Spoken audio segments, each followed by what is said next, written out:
WELSTech is a bi-weekly podcast exploring the intersections of technology and ministry.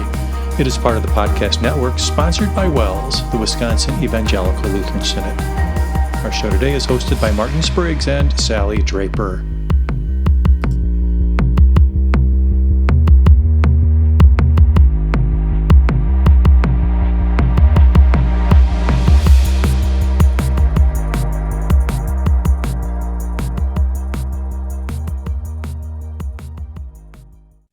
Welcome back to WELSTech, everybody. This is episode 682, and we're recording it on Thursday, June 2nd, 2022. My name is Martin Spriggs. You have tuned in to a show about technology and ministry and where those two intersect. Joining me, as usual, to move that conversation forward, Sally Draper. Hello, Sally.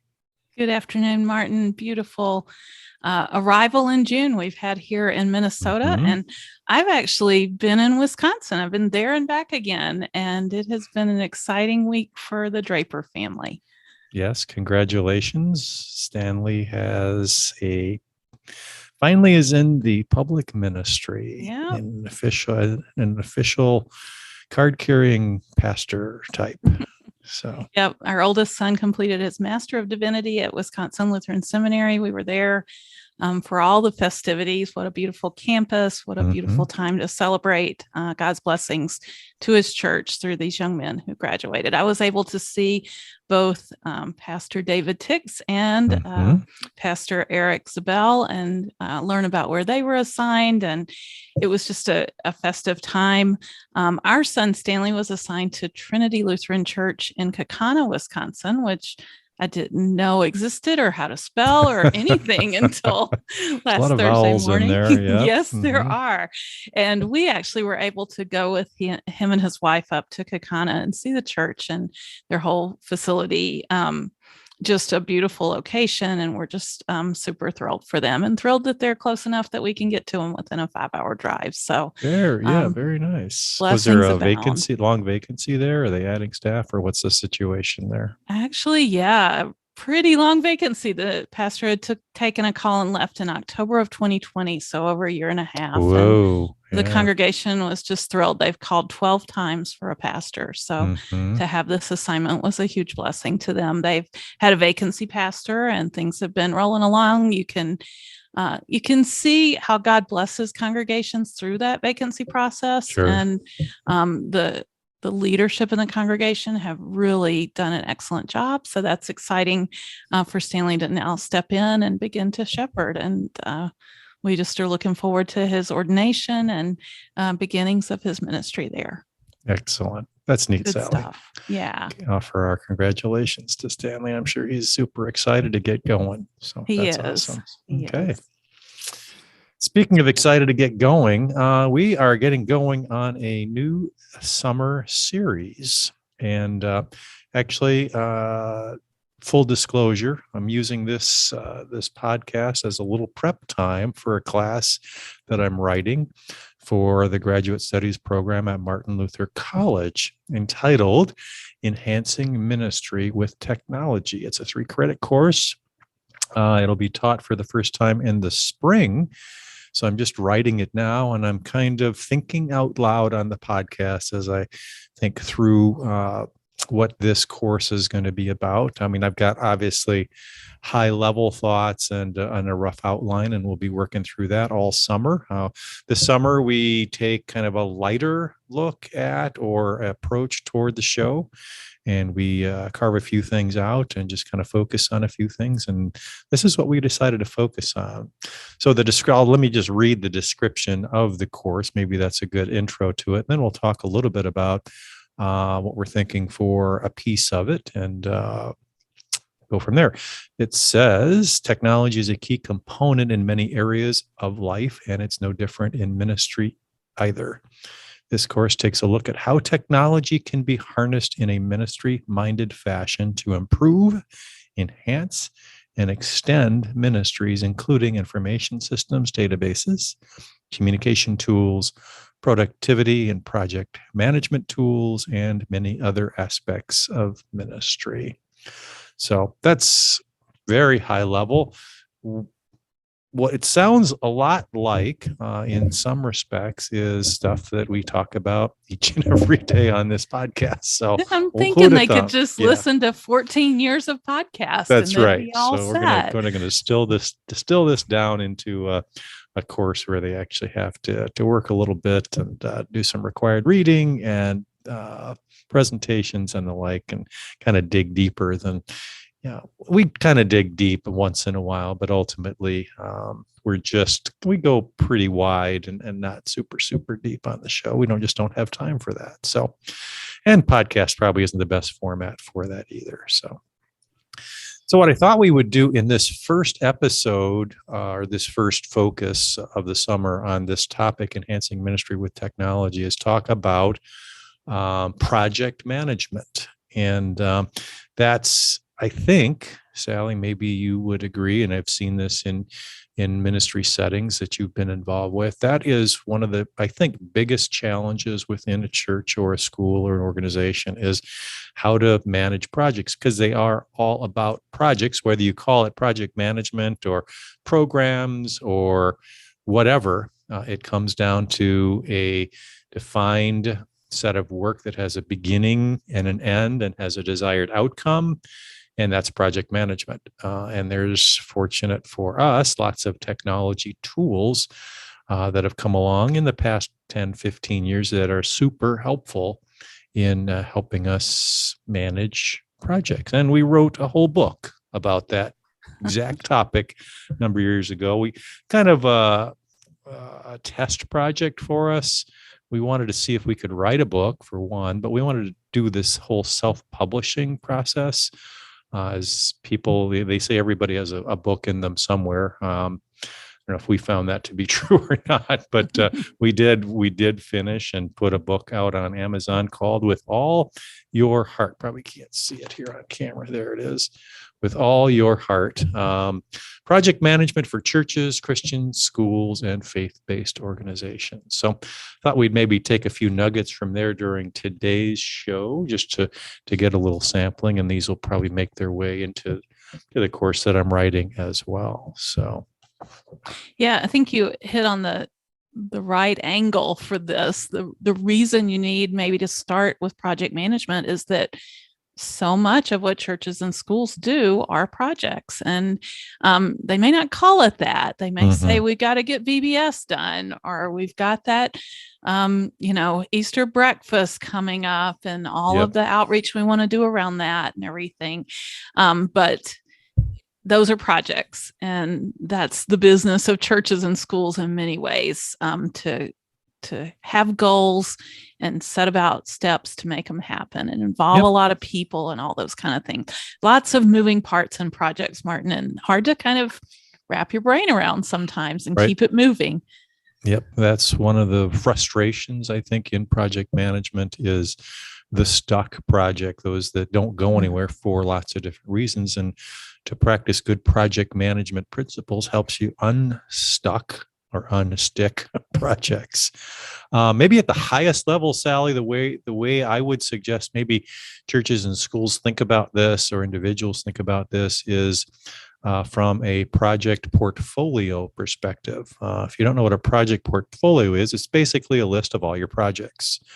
So you track them on a calendar, you know when they start, when they stop, and that helps you back into when these projects need to get going and how you resource them, meaning how you fund them, how you staff them, how you prioritize them, how they relate to one another, how you promote them. And you get that all on a calendar or a project portfolio so that you can kind of see them all together. And another reason that you want to do this is to see if you've overstretched yourself, if you've overtaxed your resources, whether they be human resources or time, or those resources that are finite in nature, and you really don't have a good sense for that unless you get them written down, and then you have some kind of detail around them, and then you can repeat them and tweak them and adjust them as necessary.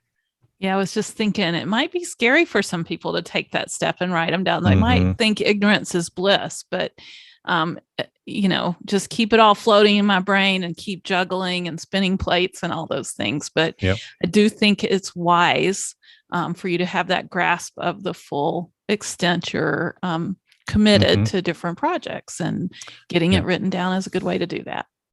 We did this at our congregation. We were working through a harvest strategy for the school, basically an evangelism program to, get the word out that the school exists, and, we preach the gospel here, and it's a good place to come, and how you manage prospects along the way. And we put together one of the first few meetings, we put together a calendar with all the potential outreach activities and events that the school put together. And there were a few months with 2 or 3 major kinds of things in on the calendar. And that was kind of an eye opener, saying, surprised you, huh? Can we do all these as well as we'd want to? And are they going to be as effective as they need to be if we kind of jam pack all these? Because, they've kind of grown and sometimes spun out of control, and you just keep adding, and people get ideas, and they're good ideas, but then you stack them on top of other good ideas, and then you've got a problem. So project portfolio is important to have. Another thing, Sally, that we talk about in the book and is really important in this whole project management process is the discovery process. So you're thinking about a project, and maybe it's the first time you've done it, or you're trying to reimagine what this might look like each year.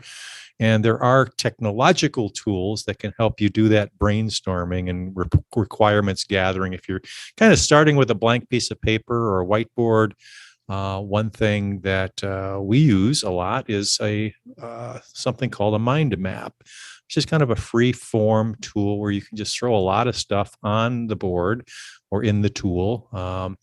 MindJet makes one that we use. There's FreeMind. There's a few. There's a lot of tools in this particular category, where you just throw a lot of stuff there. You organize, you connect, and it just kind of works around a central topic. They call it radiant thinking. And it's kind of the way our brains work. It's our brains aren't really linear, especially in the brainstorming process. And mind mapping tools are super helpful here.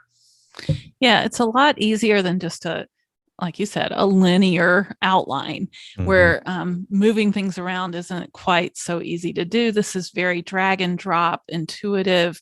As you discover more things or add more things, then you make connections with lines and things. So really a great way to just kind of do a brain dump, get all the information out, and get it organized really easily.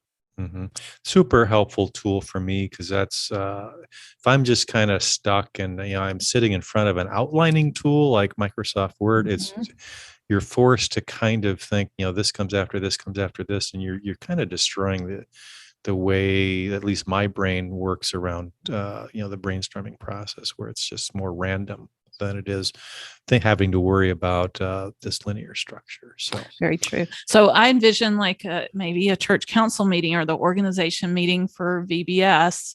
If there's several people doing the brainstorming, maybe you have a mind map projected and one person's driving it, taking down all the notes and organizing, and everybody's having input on how things get built into that. That would be a really healthy process. Yep. Very good. The next one that I have on my little list here is maybe something that most people are most closely associating with project management, and that's task management, and just communicating the tasks and to-do lists and those kinds of things. And boy, there's all kinds of tools, around this. The trick, I think, is to find task managers or tools that can easily be shared. And that's kind of the beauty of some of these tools, is that there can be a central repository for the work that's done. It's recorded, and then everybody can just kind of dip in, add their stuff, see what other people are doing, collaborate, those kinds of things. And our favorite tool for this at the Synod office is Trello. Trello's our friend, even though it can kind of get out of control too, but there are concepts very familiar to most people within the tool, and that's this concept of a board and lists and cards, kind of like little sticky notes that you can put digital notes in, and you can put outlines in, you can put attachments, comments, dates, to-dos, checklists, all those kinds of things. Really would be hard to do what we do, Sally, without a tool like Trello. It's true. It's very visual. It's cloud-based, and you can get free accounts. You can also have some more capabilities and privacy and things with the paid for accounts that they offer. And like I said, just super visual. I can take a glance at the list of tasks that are organized here. I can move things around to show that their status is changing along the way, and move them over to done if I have that kind of list to indicate that that task is taken care of. So anyone can just quickly check in. They have mobile apps, so you can see all of this very intuitively and well done in the mobile setting as well. So rely on it heavily for day-to-day work, and it's very valuable. And you can make things public so people don't need an account. If you have a kind of a wider audience that wants to kind of check in and see the status of things, that's a possibility as well. One of the nice things about using a tool like Trello is its reusability. So you can create templates or reuse boards from year to year. A lot of us are involved with annual projects. You mentioned Easter breakfast or canvassing or VBS, those kinds of things. You can create or recreate what you did last year as a starting point, so you're not having to start every year from scratch. And you've got last year's or last month's or whatever to teach you what went well and what didn't, and improve. So lots of reusability goodness there with Trello too. Yeah, I'm smiling, Martin, because I use it personally as well. So not ministry related, but for my own personal purposes, I keep up with Christmas shopping and packages and gift list and all those things in Trello. And then the next year comes around and I can remember what I got the person last year. And so I don't repeat any gifts that way. Thanks to Trello. Perfect use case. Yeah. One other that gets an honorable mention, at least in my book, and we used it extensively for the hymnal project, is a tool called Basecamp. I know a lot of churches that use that, and that is, I would call, more of a traditional tool. It's a little Trello you can use for a lot of different purposes. I wouldn't call Trello maybe a pure task manager. It does a lot of different things, but Basecamp is more really around projects where you have task lists and forums and communication tools built right in. And they have templates as well. Very, very good product. They have, I think, a free version, but if you want to kind of dig a little bit deeper, you've got to pay a little bit. And it's very well respected and a good tool, I would think, for church and school use. Excellent. Shall we move on to the next one on my little list, and that's document storage and sharing. And here you see the usual suspects. You need to kind of store your assets. Trello can do that, but I wouldn't say it's the best for collaborating on documents. But there are many tools that are. And one that comes immediately to mind, of course, is Google Drive. But there are tools like Dropbox and OneDrive. Those are all excellent places where you can store documents, images, all the assets that go along with whatever project you happen to be working on, and easily securable and shareable.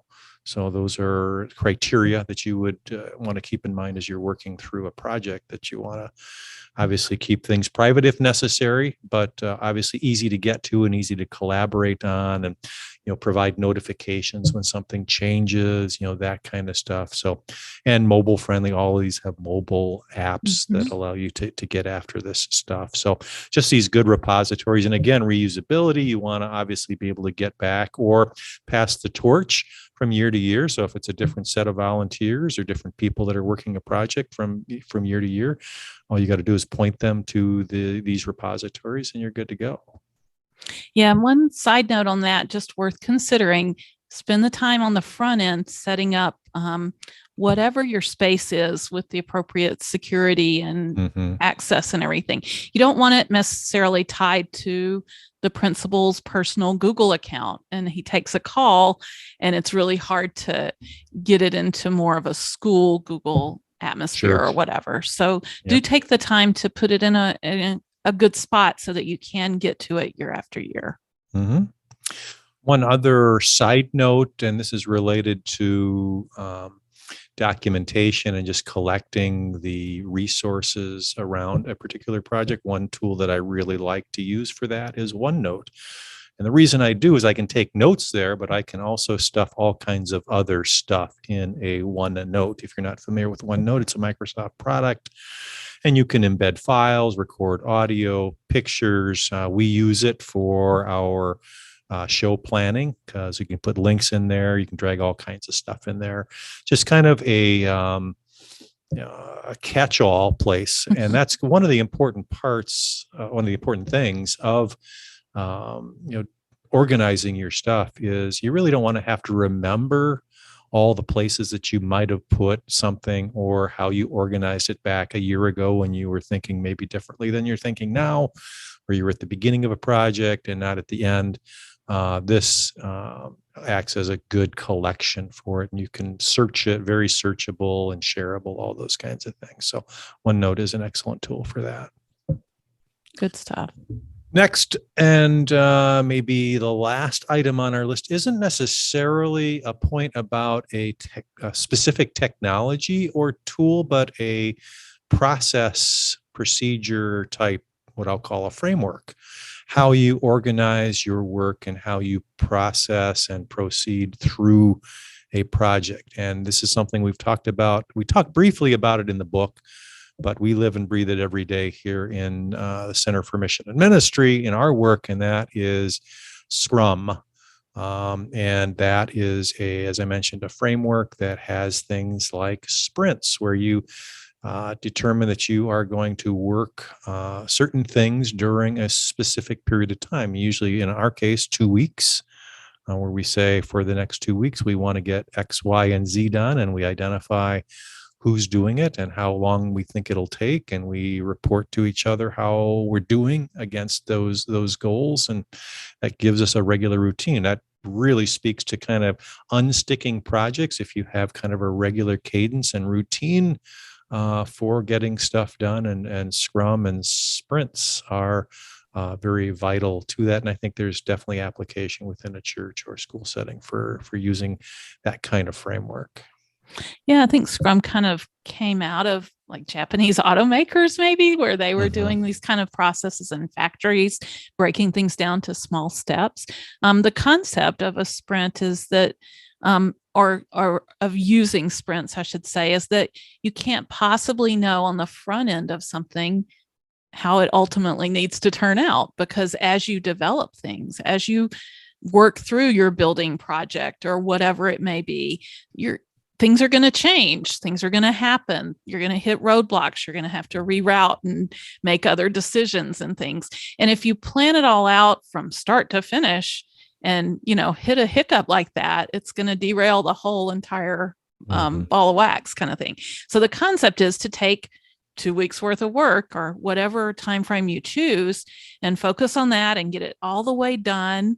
And then, kind of reevaluate what's the next 2 weeks going to look like and the next 2 weeks, and determine it as you go, so that these little iterative steps help you get a bigger picture of what your ultimate goals are and things. And so I can see that, daily in our work, that things change all the time. Things change mid-sprint, and we want to say, oh my goodness, we need to abandon what we decided to do and go a different direction.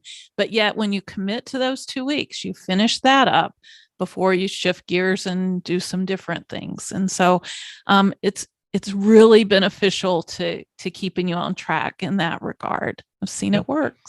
And it helps a team feel that there's progress being made. And that's one of the kind of psychological helpers that Scrum brings to the table, where it's not this, whole, work, and ultimately you hope something good pops out at the end. Here you see progress and incremental, improvements along the way, and milestones and those kinds of things. You may even get to a point where you're finished and you don't even pursue the rest of the project because you realize that this is satisfying your needs because you built it in a way that it met all your needs and things. So it's a pretty powerful shift in the way we think, not in game, but more short steps and getting it done. Yep. Sally, did you want to reference a book that you've been reading? Oh, that's in your picks and tips of the week. I'm not going to spoil that. Okay. I will make another plug for With All Your Heart, the book that we wrote. And we probably should do a revision here, Sally, because some things have changed. Although, interestingly, much of what we just talked about is still very relevant. We spent a long time talking about Trello in the book, and it's as relevant as ever. So if you get a chance, pick up a copy. It's available paper or almost said plastic, paper or digital is available as well. So from Amazon, we'll have a link in the show notes. Amazon. Yeah. Now let's move to our tips and picks of the week. Big spoiler. I have a book to share with you, and it ties Maybe right I'll into edit that out, but yeah, probably not. All right. Well, that's okay if you don't, because it's a good piggyback right on our conversation that we were just having about Scrum. I'm currently in the middle of reading a book called, I can't see the front of it, Scrum, The Art of Doing Twice the Work in Half the Time. And it's by Jeff Sutherland, who's the co-creator of Scrum, he says, and JJ Sutherland, his son. And I've read a couple of different Scrum books. I was going to grab another one. I think we've read Essential Scrum as a Team, and it's very mechanical about do this step and this meeting's for this and yada, yada, yada. This one's a lot easier read, and it's a lot more practical. It shows you Scrum in process. And this particular gentleman has a vast amount of experience across a lot of different industries and the military. He tells some really good stories in here. And he just gives you a lot more practical ways to think about how this kind of iterative process can help you. So I would definitely recommend it as a ministry type read, just for getting your feet wet with the concept of Scrum project management tools or methodology framework, I guess is the word. And it too is available on Amazon. The hardcover price is $13.49 and Kindle for $16.99. So check out Scrum, The Art of Doing Twice the Work in Half the Time. It's a very quick read. It's not a long, really difficult read. So worth your time. All right. My pick of the week actually is more of a tip of the week, and that is Gmail keyboard shortcuts. I've played around with other email applications on the computer, and I almost always come back ultimately to the web version of Gmail. And one of the reasons that I do is, well, it works, and it works the same on a mobile platform as it does in your web version, whatever. But there are some challenges, there had been some challenges I was finding with trying to be productive in a web-based version of a tool. And one of the things that Google has done, and this is not recent, but there is maybe a little bit of a learning curve, and that's using keyboard shortcuts to do a lot of the same things. So hitting the delete key, for instance, doesn't delete an email in Gmail because it's web-based. Although the Outlook web version does do that. So I don't know why Google hasn't done that, but they do have other ways around that. And I'm going to point you to an article called 48 Handy Gmail Keyboard Shortcuts to Supercharge Your Productivity. And it talks you through how to turn keyboard shortcuts on, because I don't think they're on by default. Also to how to thin them down or even customize them. So for instance, when you turn Gmail keyboard shortcuts on, the delete key is the hashtag. And I didn't find that to be super useful because that is a 2-key combination, and I just wanted one key. So it allows you to customize it, and in this article it shows you where to do that. So I just remapped. I didn't remap, but I added an alternate way to hit the delete or to delete a particular email, and that's just with the D key, which made sense to me. But there are all kinds of other built-in ones that I think you'll find useful. Hitting the A key is reply all. F key for forward, R for respond directly to or reply to the individual. Just kind of easy ways to navigate around. You can obviously use the arrow keys to go up and down through your messages. One thing that's a little bit frustrating, I found, and it's kind of a something that you kind of burn into your memory over time, is how to scroll a message. And many of you know that by hitting the space key in a web form or a web page, it does do some scrolling. Will scroll up and down. So you just have to remember that. Shift space goes up, space goes down, those kinds of things.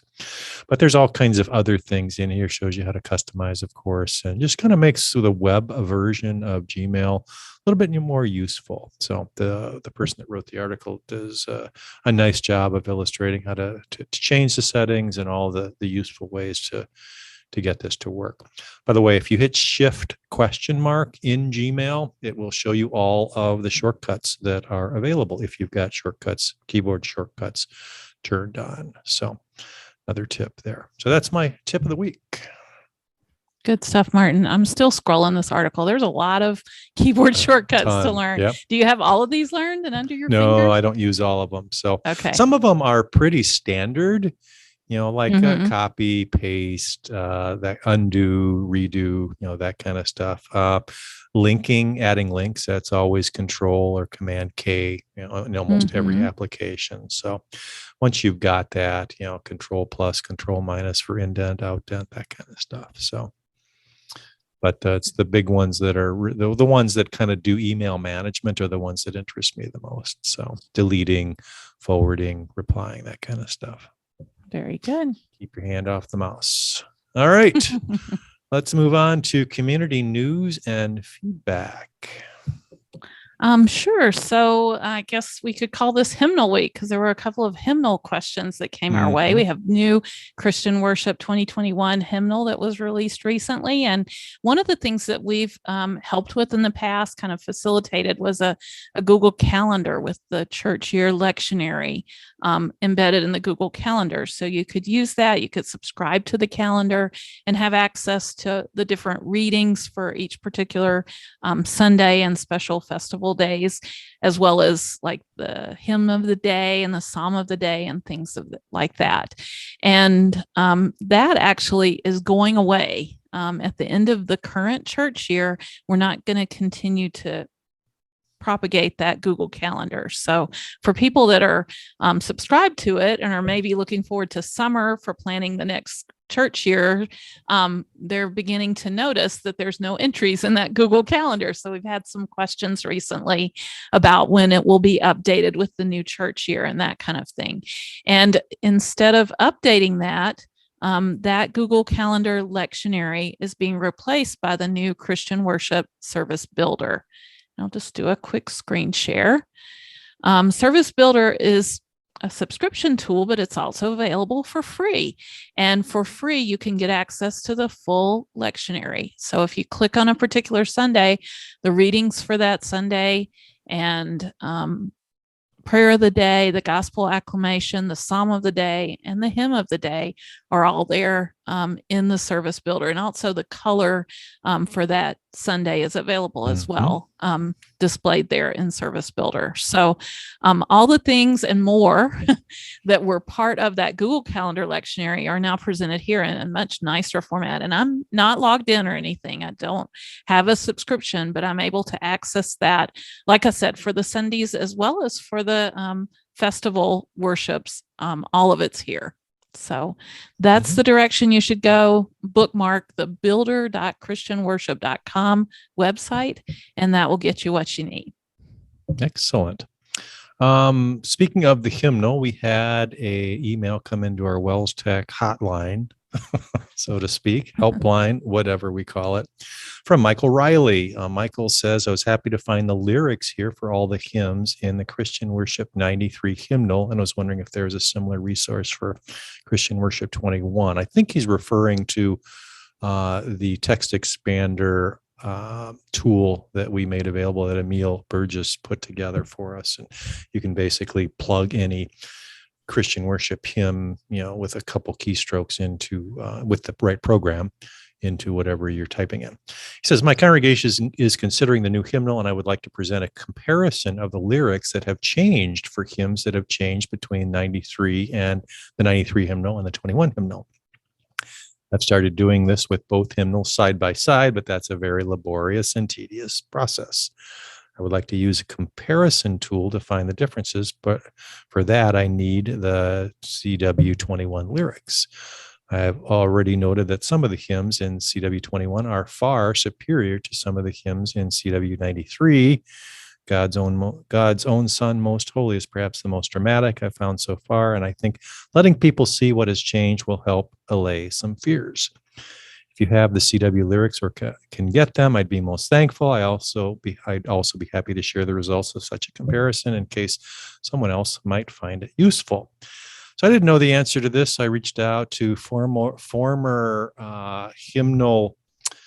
What was his title? We interviewed him a number of times. Hymnal director, Pastor Michael Schultz, who recently took a call, I believe, to Tallahassee, Florida. Sounds right. We'll have to double check that, but I think that's true. And Michael Schultz reached back out to me with an answer. He said, he says, Martin, I have them, but I can't really share the single text file with all those texts because of the copyrighted stuff in them. One of those files that you really don't want out there in the public, but for just use for committee work. He says, do you or Michael know about the text comparison tool in hymnary.org? We have uploaded both the new hymnal and new psalter to hymnary.org. CW93 is already there. And for whatever is public domain, you can actually do a side-by-side comparison right within the tool. Apart from that, all the public domain texts from CW21 are there. Other than side-by-side, you can page through the new hymnal, and it gives a link. We'll put that in the show notes, and see all a copy of the public domain texts. Whatever he does note, whatever OCR tool they used to scan in text for the new hymnal wasn't 100% perfect. So a person would still want to have the new hymnal open to see if the differences are really what the highlighting shows them to be. Let me know if this will be sufficient for Michael's purposes. So good resource there, and we'll put that link in the show notes. He also offers, he says, once I get situated in my new call, I can pretty quickly compile a list of hymns that we tried to strengthen the text or returned it to its worthier original if he still wanted more examples. So maybe we'll tap Michael when he's maybe got some free time, to do that as well in the future. So thanks, Michael for the question and the answer. Good stuff. Yep. Lots to be excited about with that new hymnal. Are you using it in your congregation yet, Martin? We are. We in are my too. current congregation, which is going to not be my congregation in a couple of weeks because we're moving to a new congregation. I don't know what they're using. I'm assuming they're using CW21 at Christ Lutheran in Big Bend as well, but not sure. Mm-hmm. All right, that's going to about do it for, well, I don't know if it was an abbreviated version of WELSTech, but that's we do our best. We apologize in advance. Yep. Next time we gather, we're going to talk about another component of technology and ministry, and that's just data management. How do you manage all the stuff that you have to keep track of? And that could be member management, it could be all kinds of stuff. So stay tuned for that as we gather once again to talk about technology and ministry and where those two intersect. Thanks so much for joining us. We will talk to you soon. Have a great week. Bye-bye, everybody.